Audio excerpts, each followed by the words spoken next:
నమస్కారం. HM TV entertainment channel ప్రియ ప్రేక్షకులారా, తెలుగు నవ్వులకి కొత్త నిర్వచనం ఇచ్చిన మహానుభావుల్లో ఒకరు హాస్య బ్రహ్మ జంధ్యాల గారు. ఈరోజు మన ప్రత్యేక కార్యక్రమంలో ఆయన జీవితం, ఆయన సినిమాలు, ఆయన తెలుగు సినీ పరిశ్రమకు చేసిన అపూర్వ సేవల గురించి తెలుసుకుందాం.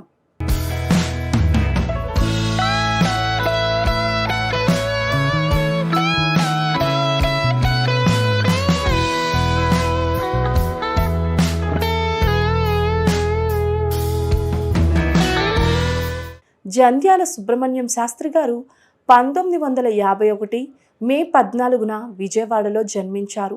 చిన్నప్పటి నుంచే ఆయనకు పద్యం, భాష, పదబంధం, వ్యంగ్యం మీద అసాధారణ పట్టు ఉండేది.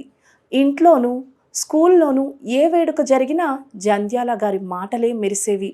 వారు ఆంధ్ర విశ్వవిద్యాలయం నుంచి పట్టా పూర్తి చేసుకుని నాటకాల మీద ఆసక్తితో రచన, సంభాషణల ప్రదర్శనల వైపు అడుగులు వేశారు.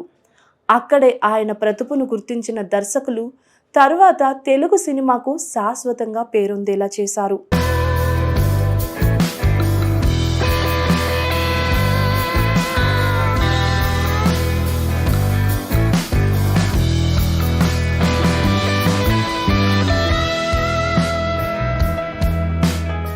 జంధ్యాల గారి సినీ ప్రయాణం 1970వ సంవత్సరంలో మొదలైంది.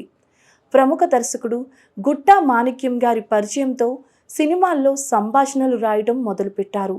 కానీ నిజమైన గుర్తింపు కె. విశ్వనాథ్ గారి సినిమా సిరిసిరి మువ్వ ద్వారా వచ్చింది.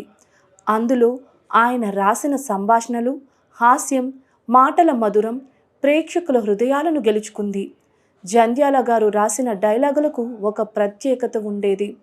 నవ్వు తెప్పిస్తాయి, ఆలోచింపచేస్తాయి, మరి మనస్సు లోతుల్లో సంతోషాన్ని నింపుతాయి.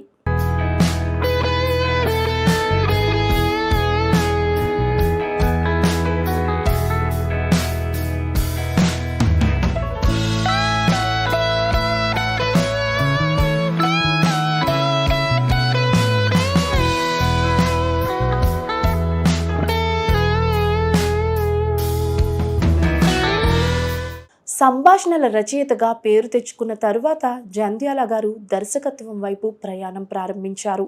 ఆయన తొలి చిత్రం అనగనగా ఒకరోజు అప్పుడు